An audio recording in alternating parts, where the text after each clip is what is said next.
യാമത്തിൽ പൂജാക്ഷേത്രത്തിൻ പൊന്നടയിൽ ഞാനിരുന്നു.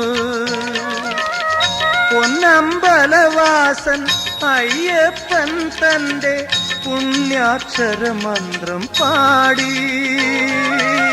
പൊന്നമ്പലവാസൻ അയ്യപ്പൻ തന്റെ പുണ്യാക്ഷരമന്ത്രം പാടി.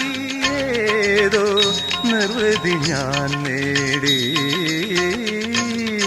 സ്വാമി സംഗീതമാലപിക്കും താപസഗായകനല്ലോ ഞാൻ. ജപമാലയല്ലെന്റെ കൈകളിൽ മന്ത്രശ്രുതി മീട്ടു തമ്പുരുവല്ലോ. സ്വാമി അയ്യപ്പ സ്വാമി, ശബരിമല സ്വാമി.